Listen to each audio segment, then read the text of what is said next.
Hello guys. This is Media News, and it's your host, Zach Weaver. I'm going to talk to you a little bit about social media and how they handle fake news and kind of what their responsibilities are with with fake news and how they're seen as a media and news outlet. So we're going to kind of dig right in here. So the first thing I kind of want to talk to you about is Facebook, and Facebook back they've over since the 2016 presidential election, they've tried a couple of approaches at trying to reduce fake news, because it turns out that almost half of over 60% of American adults go to social media for news and receive their news through social media, at least in part. And Facebook is definitely the strongest, the biggest of those guys. Facebook, almost half of American adults get some kind of news from Facebook, and being that people are on Facebook all the time anyway, they're going to see the articles. So Facebook, although it historically has tried to not be seen as a social or as a news outlet, and instead be seen as only a social media outlet, that doesn't seem appropriate. So they've tried a couple of things lately. They've had have tried using something called disputed warnings, where if a video has been flagged by their fact checkers, because I guess Facebook has hired fact checkers, and their whole purpose is to flag a video, and then you'll see at the bottom of the video it'll say it's a disputed source.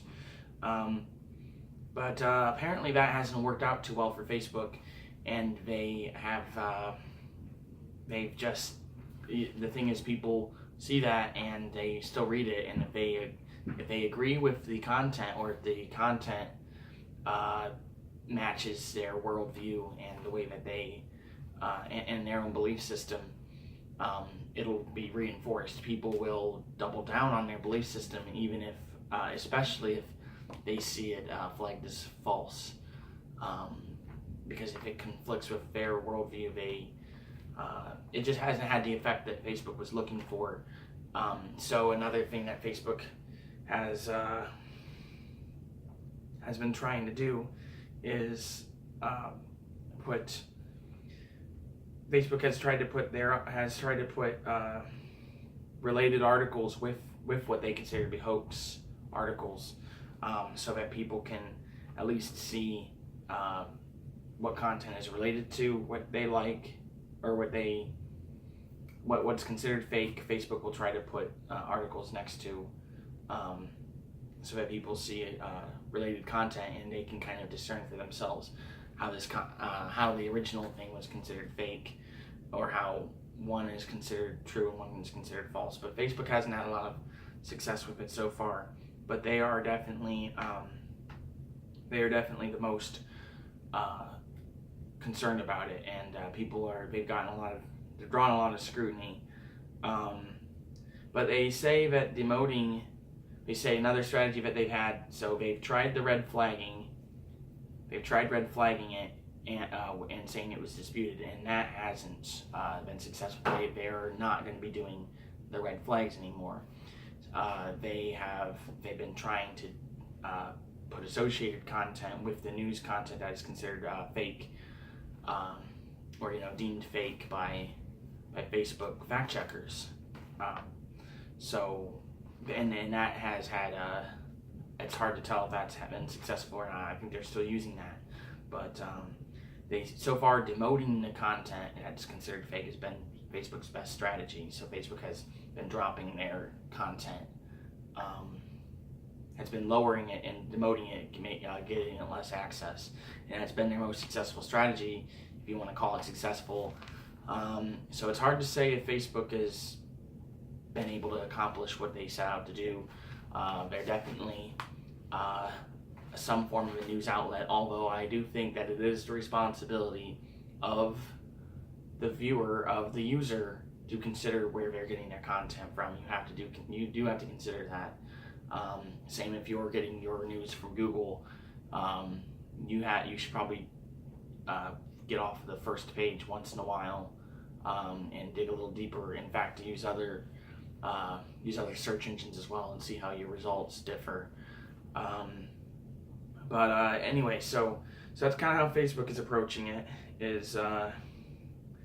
been partnering with fact-checking organizations, and they're doing so. Yeah, they stopped using the flagging system, and they focus on demoting the content or putting associated related content in that disputes what they call the fake news that's being posted. So that's what Facebook's doing in regards to that.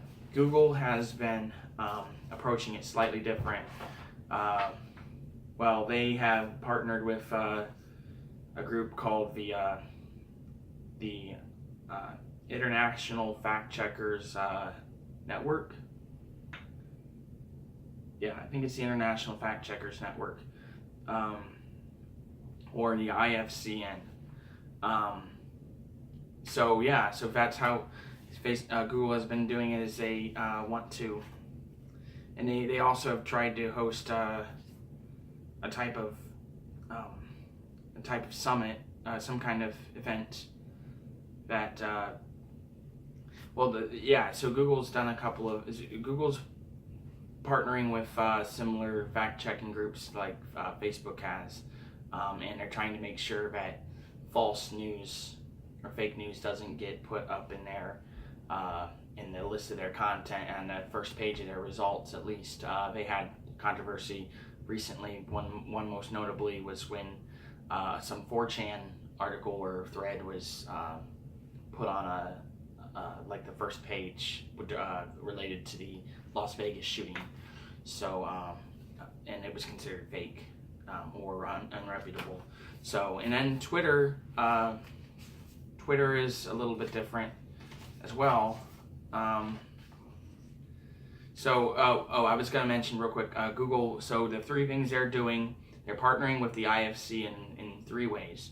They are partnering with them to increase the number of verified fact checkers in the world, to expand the code of principles to new regions, and to offer free fact checking tools. So that's the kind of thing that Google's doing. They used to work with groups like Snopes and PolitiFact. So what Twitter's doing, Twitter is complicated, and they've had controversy with the deleting of Trump's account, or it being made, President Trump's Twitter account being made inaccessible. And say what you will about Trump, he definitely is not helping the whole situation with fake news. You see, if you're on the at real Donald Trump, his Twitter feed, it uses the term fake news all the time, and he definitely treats real news as fake news, which mainstream news isn't great by any means, and you pretty much have to really do your own research. There's really no reliable. Calling mainstream news fake outright is not appropriate, but there is a lot of fake news on the internet too, so it's really hard to know where to trust your content. And part of Facebook and Google and Twitter being the social networks that they are, part of it is to make sure that they have this strong bond, and that they need people to know, and they need to know themselves that they are pushing for the abolishing of fake news, which is really going to change the playing field, especially with advertising as well. All right, guys, that's all I got to say on the matter for right now. We'll be in touch.